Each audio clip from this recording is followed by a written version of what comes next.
Welcome to another episode of Civic Cipher. I'm your host, Ramses Ja. He is Ramses Ja. I am Q Ward.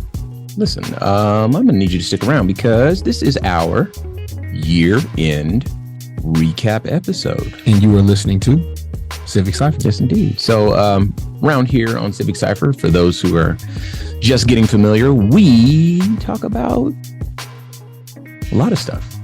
Talk about a lot of heavy stuff. We talk about political issues that are important to Black and brown communities. We talk about systemic issues that are important to Black and brown communities. We talk a lot about police violence, injustice, shootings, that sort of stuff. Yeah. And in short, our show is not lit. Yeah, but it's important. You know what I mean? There's a gravity here.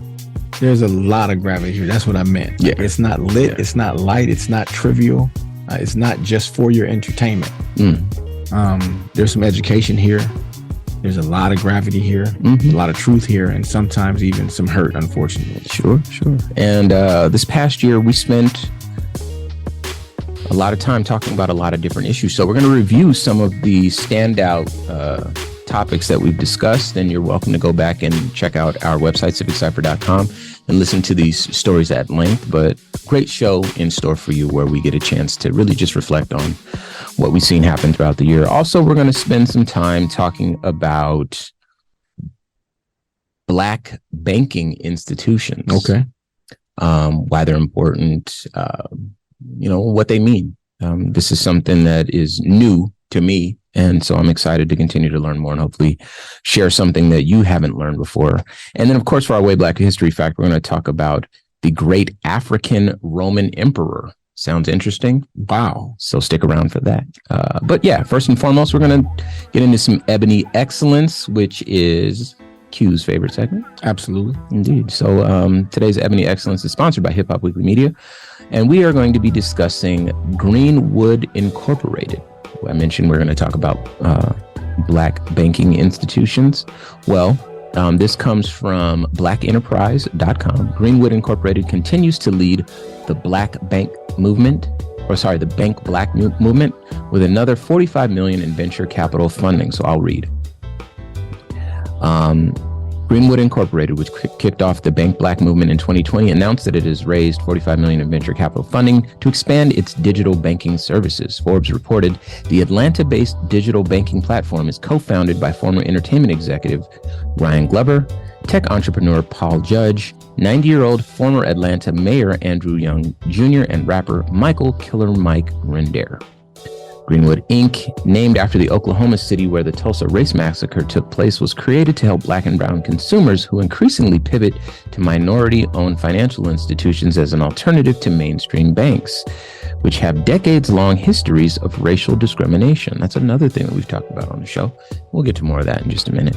But for now, I'll wrap up our Ebony Excellence here. Greenwood Incorporated currently has about 100,000 accounts, with another 200,000 on a waiting list. That's a great position to be in. The digital bank's latest funding round was led by Pendulum, a firm that targets Black and brown founders.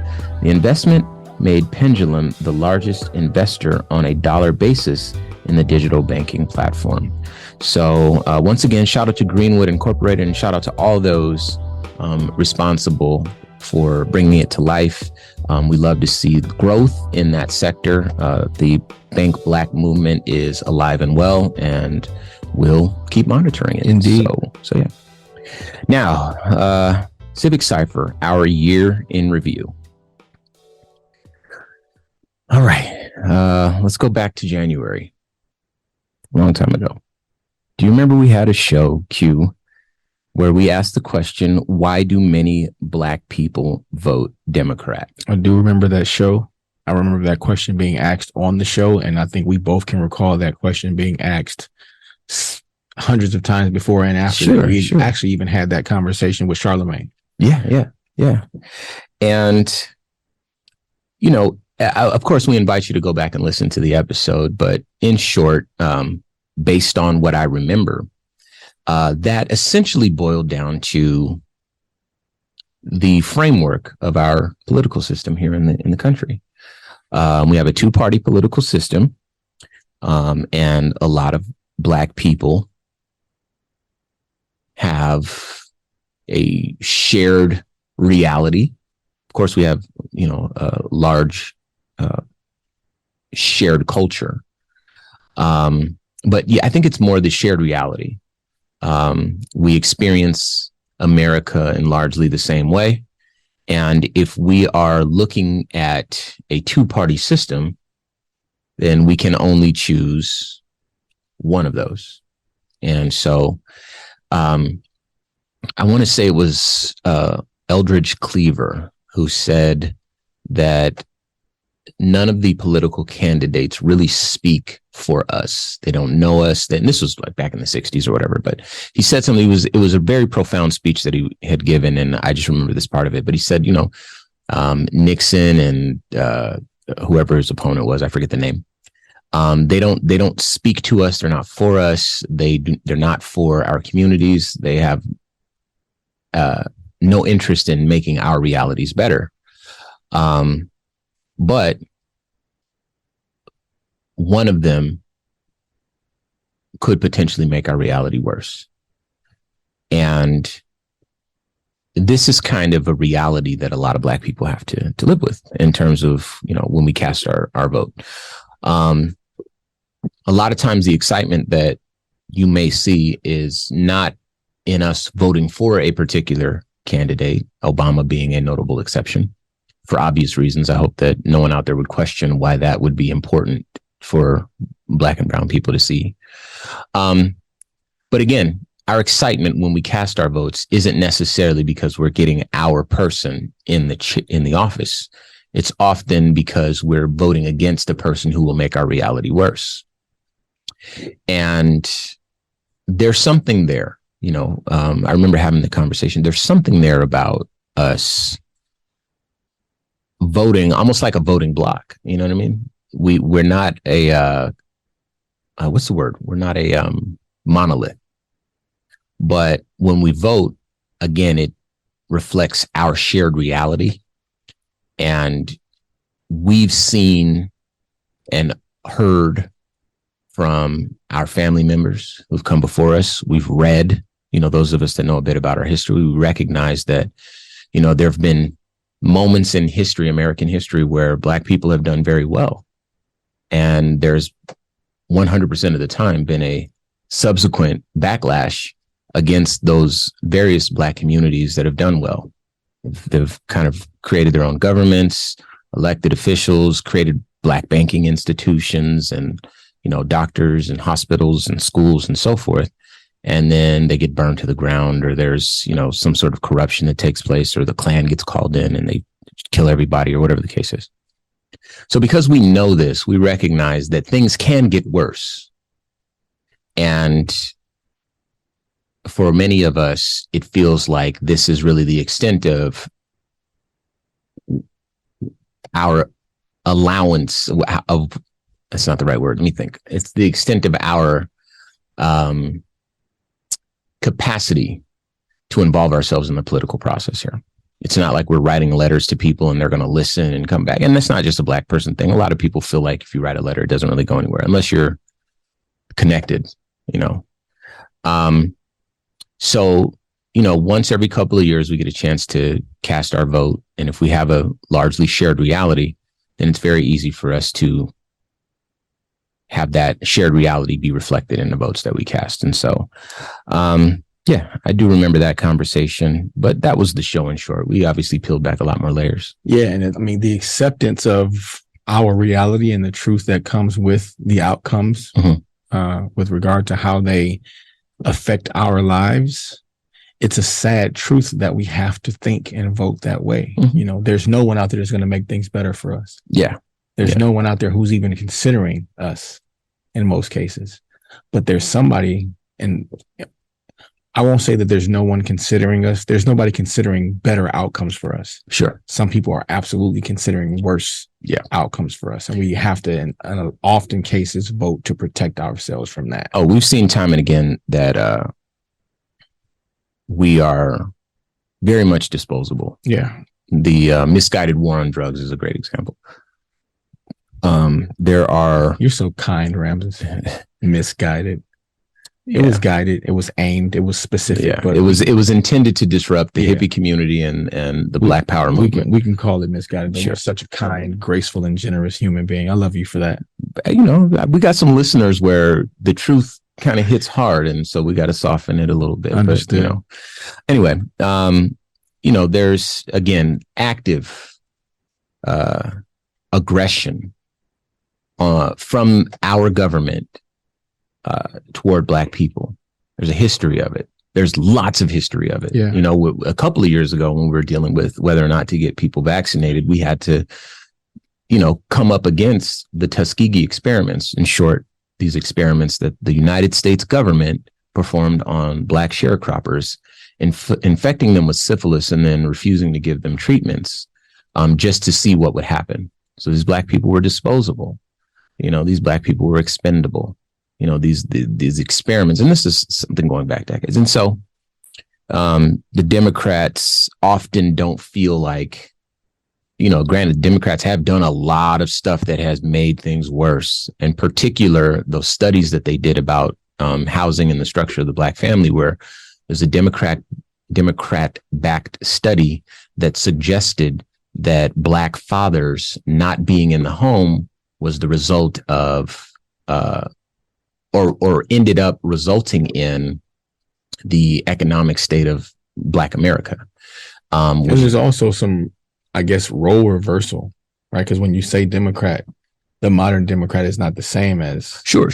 That's fair. But also, I think that speaks to the fact that these political parties don't live our reality. Mm-hmm. So to continue with the one subject that I was just mentioning, the Democrat-backed study on, you know, economics and Black household and so forth and home ownership, et cetera, pointed out that like unmarried Black mothers was the source of all this stuff. And it didn't account for the fact that Black people economically were worse off. And when you get married, it compromises your ability to get benefits. It didn't account for the fact that Black people were unfairly targeted by police, died at younger ages, et cetera, all these sorts of things. And so when you adjust for those elements, and we didn't find that out until recently, Black people are actually better fathers to their children than any other race. Than everybody. Right. And it took a long time for that to come out because this study was done, I believe, in the early 60s, late 50s, somewhere in there. But that became a myth that Black people don't take care of our children. Black men don't take care of our children. And everybody just accepted it, completely ignoring the fact that Africa is a place that exists where Black men take care of their children just fine. You know what I mean? Completely ignoring the fact that there are societal and governmental and structural conditions put in place, oftentimes causing a people who are trying to survive to get creative with what survival looks like. And so that if that means that we can't get married so that you can keep getting your benefits and we'll have enough food to eat, then so be it. But then that means you're not married. But we're still a family. We're married and all but a piece of paper. And juxtapose what it means to be Black in America specifically, which is a whole entire can of gasoline to put on that fire. Sure. Another thing we talked about was, does defunding the police work? And, you know, the jury's still out on that. I'm a big fan of defunding the police. Is the jury still out, though? Because we haven't. So we don't have a control group to give you any data. We haven't defunded the police to know if it works. So you know what I'm saying? Like we can't. That's a fair point. That's a fair point. If we're being scientific about it, there hasn't been a control group versus a non-control group. But we'll get into this a little bit more because this has kind of been our thing all year. Yes. So when I say the jury's still out on that, I'm saying that to say that this is supposed to be a long-term look at the overall effects, not just what's happened in 6 months or a year, not something that's been overshadowed by, you know, the economy or overshadowed by a pandemic, something that can exist on its own in a vacuum in a controlled environment, if you will, a controlled, I guess, national environment or climate, a controlled national climate where there's nothing that could really sway the results in one significant way or another. You're just left to see, okay, this city has poured more money and resources into their police. They had similar rates of crime or whatever beforehand. And this city has defunded their police department and put those funds into crime prevention measures, to increasing job stability, increasing housing stability, and making sure that, schools are funded properly, making sure that there's no need for there to be crime in the first place, because the funding the police narrative assumes that human beings will just be bad. And the defunding the police narrative assumes that a very small percentage of people will just be bad. Everyone else is only bad based on the fact that they have lack of options or they're backed up against the wall, and then they cultivate a lifestyle around the lack. So, right? Is the question then, would defunding the police work instead of does? Right, because the example that you just gave would actually be the control group that we needed. In the show, there were a couple of cities where they were reporting early data, and they were some of the cities where it looked like very promising. It looked great, but there were other cities that they had defunded the police, and if I remember correctly, and crime rates. There was no appreciable impact on crime rates, or crime had gone up or something like that. And these were the headlines. And when you look at who's behind the media, then you're like, okay, well, wait a minute. Have we had enough time? Of course not. That's what I was about to say. That's such a dishonest headline. Sure. There's definitely not enough time. And are there other factors that might be affecting this? Yeah, if again, economic factors, if people have no money, people will figure out a way to eat. People will figure out a way to feed their kids. People will figure out a way to survive. Right. And your laws don't matter at that point. Shoplifting is breaking the law. But if you have food in your store and I'm hungry, guess who's getting some food? Me. I'm not worried about the laws. I'm not about to starve to death when you got a store full of food. If I can just walk in there and get it. Right. It's inhumane. Right.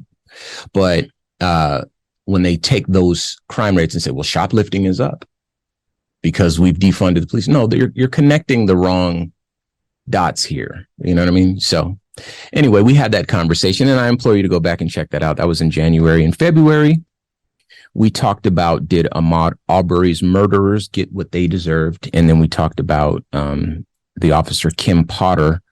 That's the woman who was in Michigan, and she shot the young man. Do me a favor, can you find his name? Because I want to say his name. That's a thing that we do around here. But for Ahmaud Arbery's murderers, those are the guys that jumped in the truck and chased him down the street he was jogging in. And they shot him dead in the street. And then they went to jail. And then they got convicted. Minneapolis suburb is where that happened, not Michigan. Minneapolis, that's what I meant. The young man's name was Dante Wright. That's right. So Kim Potter is the one that, if you remember the video, she shouted, "Taser, taser, taser," pulls out her gun and shoots him in the car as he was trying to get away. Right. So I think she got off after everything's said and done. She might have been in prison for maybe like 6 months or something. She might be out now. You know what I mean? So they kind of gave her a reduced sentence and then time served. Sentenced to 2 years, man. Right. But there's something else there where she got like another 6 months off. So maybe she's not out yet, but she can see the light at the end of the tunnel. She is. Meanwhile, Dante Wright will never see the light of day again. So we had that conversation this year. It's been a heavy year. We did talk about in March, Ryan Coogler. For those that don't know, he's the person who directed the Black Panther movies, Wakanda Forever and the original Black Panther. He was detained at the bank for taking out a cash withdrawal. And we used that episode to talk about how far prejudice can go, because it is possible for Black people to prejudge Black people as well, because the bank he went into, the teller was Black, the bank manager was Black, and then they called the police on him for taking out a withdrawal for $20,000. And he said he wanted to be discreet because he didn't want anyone to know. So he handed a note and they treated it like it was a robbery. He handed a note and then provided ID. Yeah. And then provided his bank card and then provided his PIN code. I think that part of that has to be included, because anybody could hear he handed a note. Well, of course they were scared. He gave them a note. Yeah. He then identified himself, gave his bank card and his PIN number. And of course the money was in an account that had the money in it. That was his. Yeah.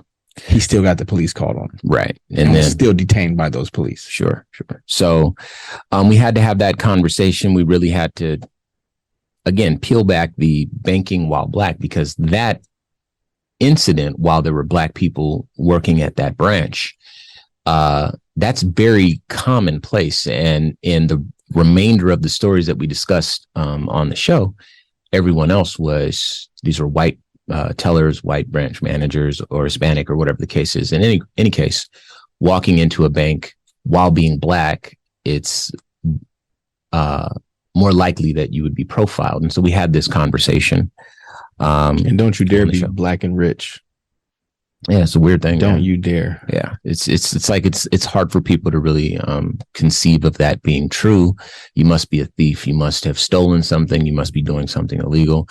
And we try to be fair on this show, because we recognize that no one is born prejudiced. You're taught prejudices based on stereotypes that society reinforces all around you. And so again, black people can be prejudiced against black people the same as anyone else.